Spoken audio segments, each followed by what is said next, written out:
Welcome back to the Ricky Henderson podcast, the greatest of ball podcast. This is podcast number 68. Yeah. Just like the year that the A's came to Oakland. My name's Hal Gordon, and my co-host and a founder of the podcast, Alex Espinoza. What's going on? He allowed me to do the intro on this one, Let's do and it. joining us, we have Edreece, and then Edreece, you're going to have to help me with your last name, man. I've just realized right now that I've never said it, and I'm like, oops. Al, give me an A. Hey! And an R, a GH, an A, and an Arghandiwal. yeah, Exactly. Yeah. All right. So But, Edreece is one of the co-founders and co-owners of the Oakland Roots soccer team.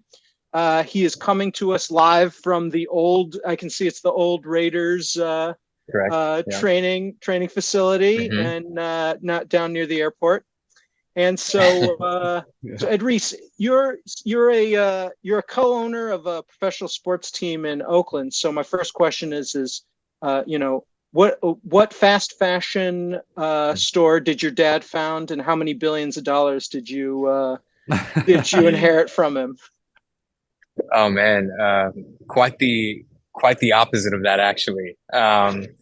Yeah, and that's part of the story, how that makes everything just so interesting, at least from my perspective. And I'll say even more, it's humbling from my perspective. Just for folks that don't know the story, I'm a first generation Afghan American. I was born in Oakland. My family came from Afghanistan due to the Soviet invasions. They're refugees. Oakland, the Bay Area, was home to them. It was safety. It was happiness. It was hope. And man, the first sporting experience I've ever had in my life, the first sporting experience outside of Afghanistan my dad ever had, was actually an Oakland Athletics game. And this is, it's ingrained in our blood and in our history. And Oakland has been home, and it just means so much, And so to be now on the side of the front office, to be a co-founder of a club, heading up the marketing division, I pinch myself every day. It's humbling. I don't take the position for granted at all. And I will say, like, tremendous responsibility comes along with that. Being someone that was born in Oakland, raised in the Bay Area my whole life, I understand the frustration that comes along with being from here, especially being a sports fan. And so I really, from the jump, along with my co-founders, really made an effort to develop a concept that leaned into purpose, leaned into the name, told ourselves, yes, it's okay to say Oakland first always is our hashtag. It comes along with scrutiny. It comes along with a lot of hard work and expectation, but that is a reality we're, willing to live up to. And that's who we are as Oaklanders. And that's who we are as people that are, just trying to develop a concept that's different in sports. And luckily, as you know, Alex, sports can't really exist without a proper funding base. And we are really thrilled to even have approached that process differently, with over 60, now 70 plus investors involved in this organization. This is not a singular individual. This is 70 plus people, of which the makeup is mostly comprised of people from the Bay Area and want to see a purpose-oriented organization thrive, specifically for Oakland. When we pitch people to come in into the club, whether you're an employee, a player, or an investor, it always leads with Oakland and us giving back to the community. And I'll say, man, and y'all know it best, like, Oakland will hold you accountable if you're not living up to those expectations, And so the work does the work, and we're very honored and privileged to have the right folks in the right places to push hard and be present every day. So it's a blessing, bro. And I love it. Well, I'm sure you've seen a lot of like crossover too, right? Like a lot of the drummers, a lot of their diehard fans are also A's fans too, right? Like, do you feel like there is that kind of, similar culture that you guys share? Like, obviously it's changing now with the dynamics of the A's, but it's like so strong with you guys right now, the way everything's going. Yeah. Great question, Alex. I actually was watching, the Warriors the other night, and I was watching other baseball teams, and I had this light bulb go off in my head about A's fans specifically. I think they're some of the most unique fans in the entire world. Yeah. Baseball doesn't have fans like that, right? Like you don't get drums banging, you don't get the incredible energy that Oakland brings anywhere else in the world. We experienced this with the Warriors at Roracle, the A's at the Cali. It's just different out here, man. The fabric of who we are is different. And so uh, I will say too that soccer fandom and the experience is very similar to what you would experience at a Raiders game or at a Warriors game or at a soccer game. It's loud noises, it's banging of drums, it's waving of flags, and so to bring that culture to Oakland through Roots and Soul, I think wasn't a unfamiliar concept for Oakland fans. And they were able to adhere to what we wanted to develop in our game day experience very well because they're already doing it. And that is the thing. It's like we're not here to reinvent the wheel. We're here to do what Oakland is best known for and to embody that, encapsulate it, and take that to the world. And so I absolutely love, seeing the 68s crossover. I love, the new supporters groups that have risen up at our games. It's just been really a fun thing to watch. Yeah, and for I would probably of our few hundred listeners, I would probably guess that about half of them have been to at least one Roots game. Love the Roots, know a lot about them. I would bet that another half of them sort of know that you guys exist, but have never been out to a game, and sort of only know the silent corporate hate emanating from the A's front office, and don't know about the awesome community that you guys are building at Roots games. Can you just tell us the story, or give us a short abridged story of how the Roots came to be, and what you guys stand for? Because I know it becomes super evident when you're at a game that you guys stand for Oakland, that you guys stand for more than just a sports team. But I'd love to hear the story of that. Yeah, thanks, Hal. You all got to stop me because this is I love this with everything in me, so I'll go on and on. But look, we've always had soccer be something that people in Oakland love and enjoy, right? Every time we had a Liga MX club, whether it was Chivas or Club America come and play out of the Cali, we would sell out 30, 40, 50,000 people. So the concept of soccer in Oakland and the greater East Bay area is not a new concept. It's been here. It's always been here. Oakland is one of the most diverse cities in the world, and the world sport is soccer, right? So that commonality exists. We asked the question early on, and it's a co-founding group of 5-6 individuals, combination of people that have been born and raised in Oakland or assimilated and have spent 5-7+ years here and have built their families here. And we all kind of got to the table and asked the question, why not professional soccer in Oakland? And furthermore, take it a step further, why hasn't it existed in a way that impacts the community positively? And we've seen models of this in Europe, right? Where European clubs are truly community based. They grow out of the pubs themselves, right? There is no team if there are no supporters. We've seen this concept exist elsewhere, but in America, it's a little different, right? And so we kind of flipped the model and said, we are Oakland Roots. We are Oakland first always. Knowing where you come from helps you know where you're going. We assembled a community advisory board of 13 to 16 very amazing stakeholders in Oakland that provided ongoing feedback over the course of 3-4 years on the concept of what a pro soccer team looks like in Oakland, right? And when was this? What years? I see what year? Yeah. 2016, 17 is when the concept really started to percolate and become a reality in the real world. We held a session at Cliff Bar to field suggestions from the community. And I remember being up there And it was just like a complete pummeling of, you don't know what the hell you're doing. And we took that information and, adapted. And, we didn't know what we didn't know. And I look at a 33-year-old first generation Afghan American. This is my first rodeo, y'all. Like I'm still learning and experiencing things as we go, but I care and we all care. And I think that's an important part of the process. We launched the brand with the help of Oaklandish and our merchandising. Dude, I love the brand. The brand is sick, dude. The brand is so cool, man. It's so really, cool. Really it's cool, so sick. Thank I you. mean, it is Thank so you, guys. sick. Like everything, like the color scheme, all the mosaic. My mom. So I have I'm not wearing it right now, but I have one of the black zip, hoodies with the colors, the rainbow colors, which is also the BART line on it.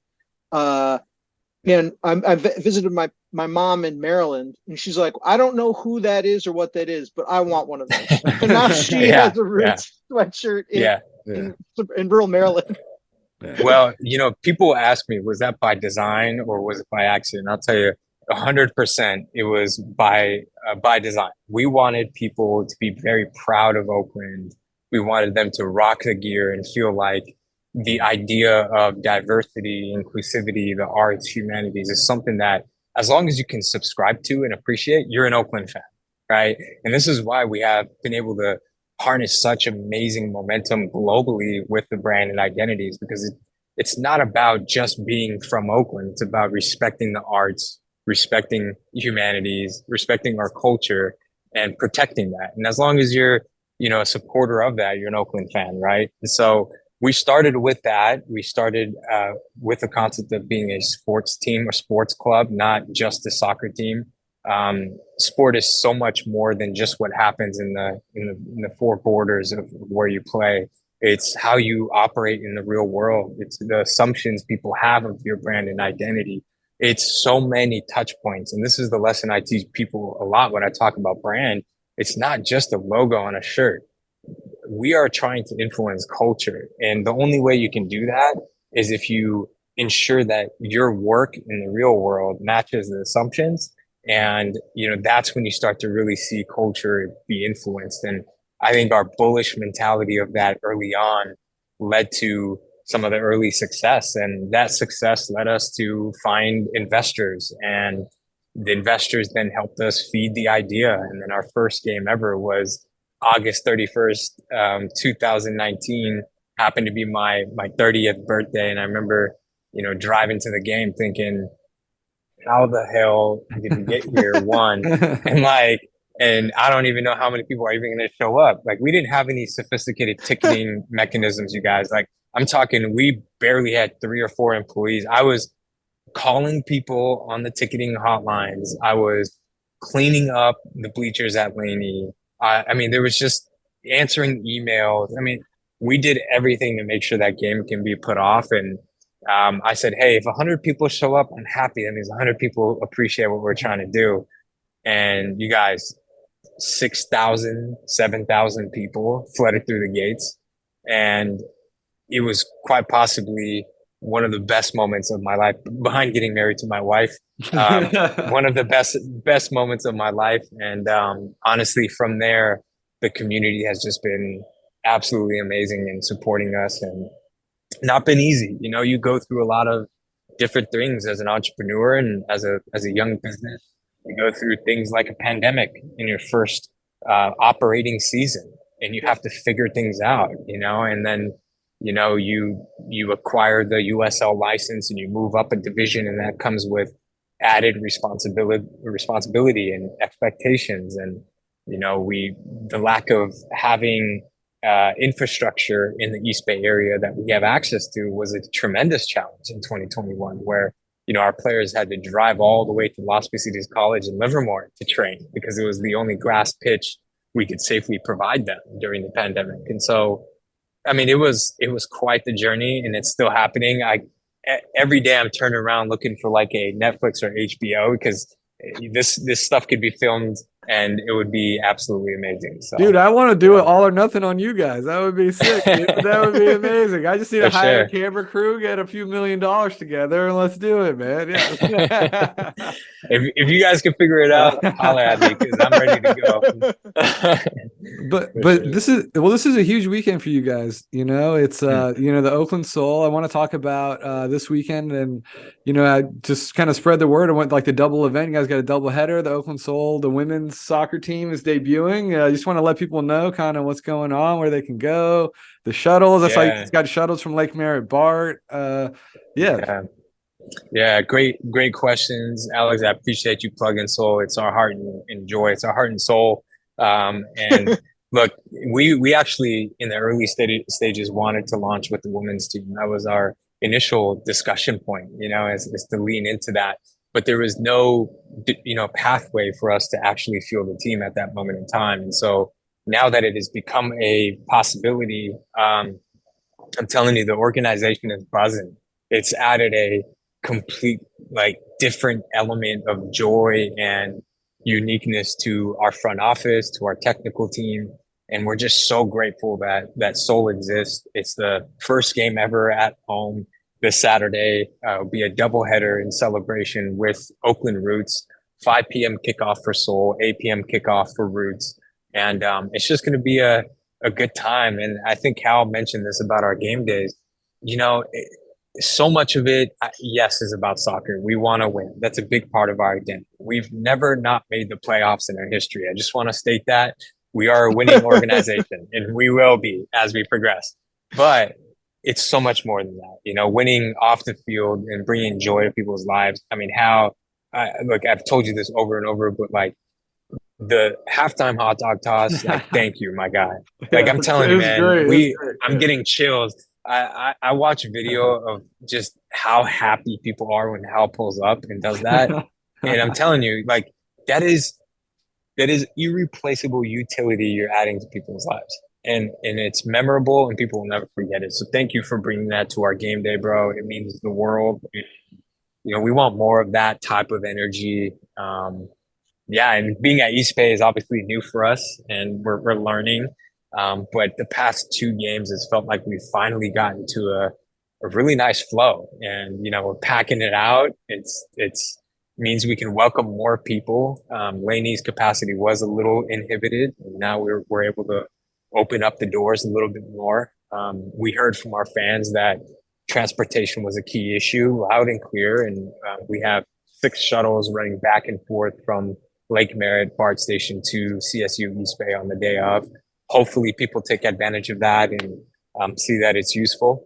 And we'll start to deploy that every match if people really think it's a useful tool. So that's awesome. I have to say, so, Roots fans will know that there was a lot of drama about not playing at Laney, but ending up at Cal State East Bay this season. But I have to say, while it is a little bit farther, a little bit, not right off the BART, but it is a gorgeous place. The view is amazing. I was there at sunset, when it was going down last time, and the view is crazy, man. It is absolutely insane. Yeah. It is such. I wish it was the view of Oakland, but the views of but it's absolutely gorgeous. But yeah, yes, for sure. This is temporary. But if you haven't been out to Cal State East Bay to see a Roots game, the parking's plentiful. It's super easy, and they're going to have these shuttles, and it is such a gorgeous, Bay Area gorgeous place to just hang out. So I want to ask you this. There's been a lot of stuff filed that you guys are going to go for a temporary stadium, so you can have a place to call it your own while you find, while you spend the time required to find a permanent place. But when this is in the Malibu lot, which I'm well aware of. I've parked in the Malibu lot a bunch because sometimes it'll be employee parking for the Coliseum. But when do you guys hope to have that temporary stadium up, and what is that going to be like? Yeah, man. It's everything for us at the moment. So I just love to say that like Cal State East Bay has been an absolute amazing place for us to call home. Yeah. Without them, I mean, we wouldn't have a season. So I just want to put that out there that like having the ability to play this year is absolutely fantastic, and we're appreciative of East Bay. But it's very clear that we are Oakland first always, and our intention is to be back in Oakland at some point in time. A few weeks back, we announced that we submitted officially a proposal to the city and the county for a 10-year lease at the Malibu lot. This would give Oakland Roots, Oakland Soul, and Project 510 the ability to have a home, you know, not have the complexities that we've faced in the past 2-3 years with venues and the changeover and whatnot, and would allow our organization to scale and to welcome more people to the stadium. And the most important thing is that it activates Deep East Oakland in a way that, quite frankly, hasn't been done, and that's through soccer. And at the moment, you know, the Coliseum tends to feel empty from time to time, and that bums me out. That bums me out. You know, I want to see activity. I want to see the Deep East Oakland community activated there. I don't want to make, you know, I don't want the Coliseum to feel closed off to the wider community there, right? Yeah. There's a large community that we got to reach and we got to touch, and soccer can be that vehicle for the next 10 years. And so we're actively working with the parties involved on the Coliseum lot, because it's a very complicated place, right? City, the county, AASCG has the ENA on the city's half, A's, I believe, on the county's half. And so we want to be respectful of all the parties that are operating in that space. The Malibu lot is adjacent, and we think that it would be a great spot to occupy and be at, while still not impacting anyone's plans on the Coliseum lot. And also keeping in mind that there are multiple events that happen on the Coliseum lot. And we would never triple book or triple schedule to ensure that everyone is happy. You know, there's viable parking for whoever wants to come to the Coliseum whenever. And so we're working through those complexities. We feel pretty good about the direction that we're headed in. You know, we're building those relationships. We're having positive conversations. And I think here for us in the next several months, we'd like to have clarity on the future at Malibu, so that we can have a pathway for an interim stadium at home in Oakland by 2025. And a lot needs to happen to get that in motion and make it a reality. But, you know, we feel good that, you know, Oakland wants us to be there. And so do several of the folks involved on the Coliseum property. So, you know, it's just more of that now, and takes a lot of work and due diligence, but we feel pretty good. Well, I know that Oakland wants you to be there, and from, you know, if you attend any games, you'll know that you guys want to be in Oakland too. So that's well, yeah, that's good. Yeah, that's what I was going to ask. Is there any hope that because it was like a field situation, right? Was it like the turf didn't grab to the ground at Laney? Was that the issue? And then is there any hope that you guys could you know, figure that out for the season, and or is it more next season is more realistic? Do you guys know? Yeah, great question. So we didn't expect what we were going to face. You know, we had a plan to be at Laney College, and we love that venue despite the complexities of space. You know, East 10th Street and shutting that down every game, the cost of rolling down a pitch every single game. We chose that. So it wasn't that we somehow ended up there. We knew Laney was an iconic venue. We knew it was in the heart of downtown. It was right there, literally on the border of East. Dude, I love that play. It's right. Yeah, it's great. A beautiful venue, transportation. Yeah. Exactly. It was everything. It made the magic that created the brand and identity in the first 2-3 years.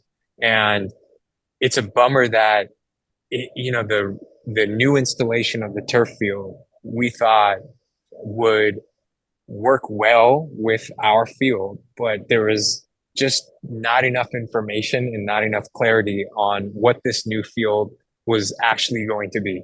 And when we got there, there was not enough time to find a solution, and that was the week of this you know, the home opener. was 2 days prior to the home opener. Yep. We were given access to the facility, and when we laid down the turf, there was a 20. So when we first laid it out, it looked great. It felt great. We had high confidence. This is Thursday. Friday comes around, and or I'm sorry, this was Friday. Friday evening, late Friday evening comes around, and the morning of like Saturday, the field is just like sunken into the pitch, and it's like pillows, right? So we're given access Thursday. We lay down the field Friday. Saturday morning, we get there, and the field is just like dilapidated because the turf pellets and whatnot in the Laney pitch were just not settled and or evenly spread out. So our field is just kind of like patchy, leading to the decision that led to that morning. And the past several weeks, we've been working on solution, and the solution, unfortunately, isn't that we can just lay it out. It would require us to bring an entirely new surface on top of the pitch, and then lay ours on top of that new surface, which is not only a time-consuming thing, but a very, very expensive thing. Yeah, exactly, which is just leads our game day to be unviable. It would put the organization at massive risk. It would just not be a fruitful solution. And so we're really excited about looking into solutions for the future. And I think there are potential solutions at Laney. There are solutions elsewhere in Oakland. And so we're actively, for the rest of the season, making sure that we have a plan in place for 24 and hopefully our own stadium at the Calling in 25. Yeah, hell yeah. Let me ask you one last thing. I know you gotta get going, but what is, I've heard a lot about, the Roots and the Soul are not just soccer teams, but they're community organizations. They're parts of the community. What's been your most proud moment of being there, of being a Roots co-founder, like off of the pitch, like off the pitch? What's been your proudest moment? Oh my gosh. I would say two things. I think our commitment to building an anti-racism curriculum that is now being adopted by some of the biggest clubs across the nation, if not the world. During the pandemic, when we were experiencing the injustices in the world, the murder of George Floyd, Breonna Taylor, and more, we decided that we needed to be a vehicle for that change. And, Mike, our chief purpose officer, one of our co-founders, several others in our club, we spent time building out what is considered the anti-racist project that Common Goal is backing and is providing education and resources to other teams to create a more inclusive front office, more inclusive playing makeup, and to change the way we think about diversity in the game. It's been a highly suburbanized sport in America, and it's time to give it back to the people, and you look at every other country in the world, this is a common person sport. Yeah. But in America, it is the adverse. And so we led that process. That is a thing that exists in the real world. It's amazing. I'm also proud of the fact that, we have 3 Black men in positions of coaching, of which probably 5 to 7 exist in soccer in the United States.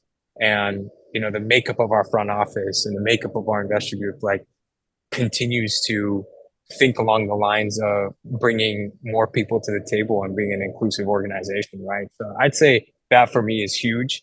We go back to this, you guys, I'm a first generation Afghan American. I shouldn't be here. I shouldn't be,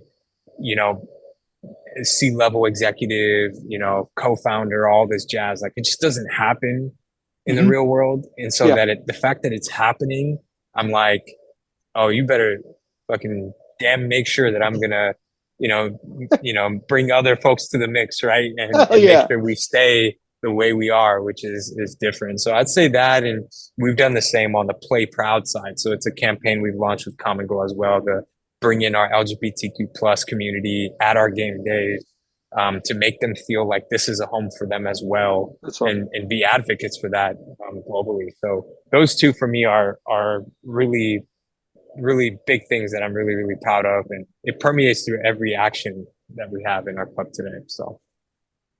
Dude, thank you so much for the time, man. I'm sure you're a busy man. Thanks for giving us 30 minutes of your time, man. That was really great to learn about everything and meet you. Yeah, I'll be out of town this Saturday, but I'll be at games for sure, dude. Yeah, I'll be out for there. Sure. I'll introduce myself. It was really good to meet you. You too. Yeah, it was really good to meet you. I'm excited to meet you in person, bro. Yeah, if anyone out there who isn't, who's listening or watching, who hasn't been to a Roots game, come on out this Saturday. You get two for the price of one. Two for the price of one. For sure. My wife is so excited to go to the Seoul game. She's very pumped. It's gonna be great. So, it's gonna be great. I think we will break the USL division record for attendance this weekend, and we'll put Oakland on the map again.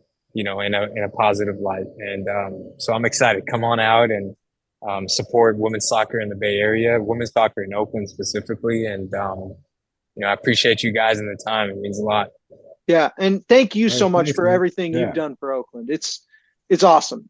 It's awesome. Doing my best, man. Doing my best. And we're just getting started. So. That's right. For sure. Right. Cool. Yeah. All right. See you. Thanks, you guys. All right. Thanks a lot, man. Appreciate it. Later. All right. Thanks again to Edreece for that interview. That was a great look into the Roots and what they're all about. Again, they're playing on Saturday, 5 o'clock, the Oakland Soul, first ever game at Cal State East Bay. And then the Oakland Roots are at 8 o'clock, doubleheader. They're trying to set attendance records. But me and Hal are going to chop it up for a minute. I do want to talk a little bit about the A's. It's been a couple of weeks since we really just even mentioned what's kind of going on. And, they are a baseball team. That's true. They currently are a baseball team called the Oakland A's. So. They technically are still competing, or I don't know, competing is a strong word. They are playing in the Major League Baseball, but they're auditing. They're auditing Major League Baseball. They're not taking it for a grade. Yeah, they're the last team in the single digit club. They are 8-30 with a 211 win percentage. But they just got swept out of the Bronx. See, this is why we don't really talk about the team too much. But Tell me the two bright spots of the team, Alex. Dude, okay, Jordan Diaz just hit 3 dingers in a game. Gotta love it. New Oakland's coming in. JJ Bleday has been really good since he got called up last week. JJ Bleday is the guy that we traded the pitcher Puck for Puck. Puck in Miami. Yeah. So Brent Rooker and Esteury Ruiz, Carlos Perez, they're still killing it. So there's the offense is actually, honestly, this is can be an exciting lineup to watch, but it's just the pitching is just historically bad that, we're 38 games in and ERA is still 7.43. That's usually something it's like after 4 or 5 games, it's like that, but no, we're 38 games deep. Usually at 40 games, people kind of figure out what's going on. And then, they did win their first series. I think we figured out a while ago. I think it was probably game 2 or game 3, but, they did win their first series. They won their first series in Kansas City. But, that, and also some other kind of bad news is Mason Miller, the guy 100, throwing 100. Yeah. He's to the IL with forearm tightness. So that's not good. Yeah. We'll see. That was the guy they brought up, right? Yeah. Yeah. The guy that got brought up quickly. So hopefully he's all right, but we'll have to see. But that's just the quick. Right back down. Yeah. So I'll do the quick update on the stadium situation. It looks like, the A's are certainly not. It's not the coronation, I think, that we all had expected it to be in Las Vegas so far. So it appears that they've switched from the site that Dave Cavill said was perfect for the most important things to him, which was ease of ingress, and egress, and being able to build a baseball village. Instead, they're switching to the Tropicana. It appears that the reason is that they can do it for cheaper because they're already anticipating that they can't get all of the money that they wanted out of Nevada. So they're going for $400 million in public money instead of $500. Although it seems like maybe they're also going to need $100 million to create a traffic situation. I've stayed at the New York hotel there a long time ago, but that's a busy intersection right Yeah, there. it's like the beginning of the strip. It's like It's the beginning of, yeah, it's it's sort of the bottom tail end there. And I think all the airport traffic drives right back. I think it's like literally how the airport gets there. It's like yeah. I mean, there's a lot of traffic, but it's like it's also a 9-acre lot, which is pretty small. I've seen you've been tweeting about that. Like, yeah, Target Field's on a small lot, but this is even smaller, right? Like, yeah, maybe it's a half an acre larger, but Target Field also has its butt hanging over the train tracks, so it gets some free acreage. But what does this mean? I think it means that that there's some pushback. Do I think that there's going to be enough pushback for this to fail? I doubt it, but I think that they're still probably going to end up there. But I think that there's still a little bit of hope there. And at the end of the day, if this means that John Fisher gets $100 million less in the public's money, that makes me happy, at least. Yeah. Well, I wonder. I mean, it's just funny because I feel like the whole. Until this recent Vegas announcement, the narrative out of Vegas is, oh, they already gave $750 to the Raiders. We're not interested in public money. So I don't understand why all of a sudden the A's are declaring that they want to go there so bad. Like, how does that really change Nevada's thinking? I don't know. Well, it doesn't sound like the A's are committing fully because they haven't. That binding deal clearly wasn't binding at the original spot. So that's right. I think that the arguments that the A's are going to make is that they're going to bring in all these tourists, and the other argument that they're going to make is that all this money it's just going to be a tax district. So they're going to say, oh well, we're just going to be like basically stealing Clark County's sales tax that occurs in our stadium. So it's not sales tax money that you would have gotten anyway. So we're not, there's no new taxes being started. It's basically, instead of new taxes, they're just repealing all the taxes on the A's, and the A's get to keep that money. So like, okay, yeah, and they just be conceding. They're just conceding, like, okay, you get all the tax on the concessions or whatever. And yeah. I think that it's obviously it hasn't been released yet, but that's my understanding is that they'll just like any tax that's collected at the stadium will just basically go right back to the A's.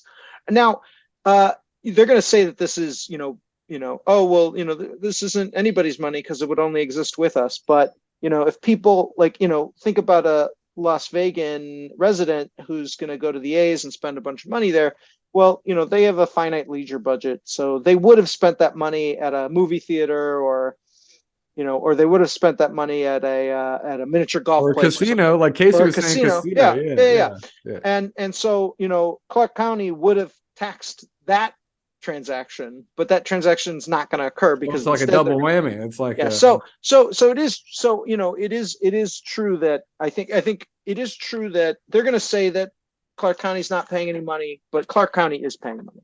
They are going to be paying money in order to bring the A's there, and it's a hell of a lot of money. And there's like a legislative window too, right? Isn't it like they only got like 4 weeks to do this? Yeah, so this could happen very quickly now in the legislature because Nevada is one of these weird states. A lot of states are like this, where the state legislature is not like a professional. It's not like a full-time job, so they only meet for 120 days every 2 years, and that 120 days, I think, yes, yeah.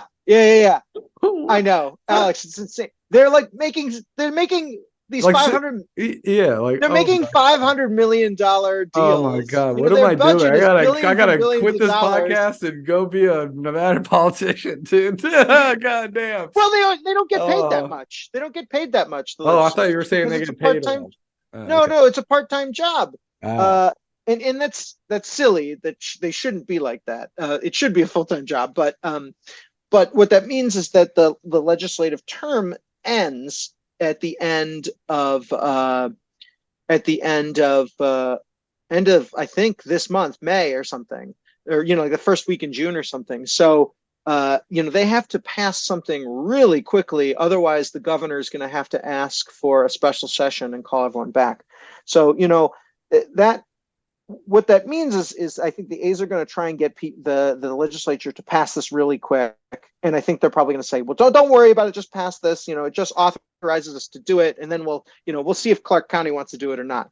So it'll have to pass both in not in Reno, in Carson City, and then it'll have to pass in Las Vegas and in Clark County. So and it might be next week. So.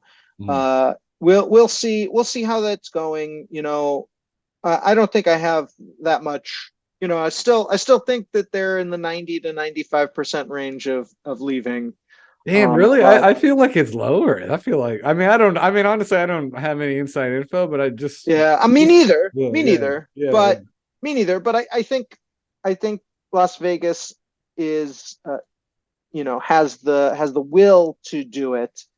They may not give the A's as much money as they want, but I think Rob Manfred will call up all of these Clark County executives and say, "Hey guys, we have plans for the expansion teams. It's either if you guys want an MLB team, this is your one and only chance." So, I think that they will do that, and they'll fold, but there's still a chance, and I think that there'll be more and more opportunities for A's fans to make your voice heard. It might be going to Clark County, or not Clark, maybe going to Clark County later, but it might be going to Carson City, and next week or the week after, and trying to. Were you at the port meeting? Were you at the port meeting? Yeah, I was at the port meeting today. Well, I was on Zoom. And the port meeting. And I think that I was excited about that because I think that there's a good chance that people from the A's were on that call because they had to be there. They had to have at least a representative there, I think, for later in the meeting. That was a closed part of the meeting, but yeah. So the part of the port meeting there is that their exclusive negotiating agreement with Howard Terminal is going to end on Friday at midnight. We knew that was going to happen. Whatever. But I think it was hopefully just another sort of opportunity for A's fans to get on the call and sort of plead with whoever was on there from the A's to come back to the negotiating table. We'll see. I would like to be hearing more from the mayor. I don't think we're hearing anything from the mayor. Yeah. And, maybe they're talking again. I kind of doubt it, but we haven't heard anything from her, so who knows? Same old limbo, dude. Same old limbo. Yeah. But we'll know more soon, I think, from Nevada. Yeah. It's definitely not going well for them in Nevada, but I think that they'll somehow stumble. They'll stumble their way, into this because they're billionaires. So they'll probably make some other deal with the devil with somebody else. When you're a billionaire, you don't have to be good because you're already a billionaire. Yeah. So. All right, dude. Well, I'll see you. Actually, I told Edreece I can't, but I think I'm going to be back Saturday, so I think I'll be able to go. So maybe, yeah, awesome. Yeah. All right, I'll see you there. Yes. Come say hi to us at the Roots game. Yeah, we'll be there. All right, dude. See you guys. See ya. Thanks so much for listening.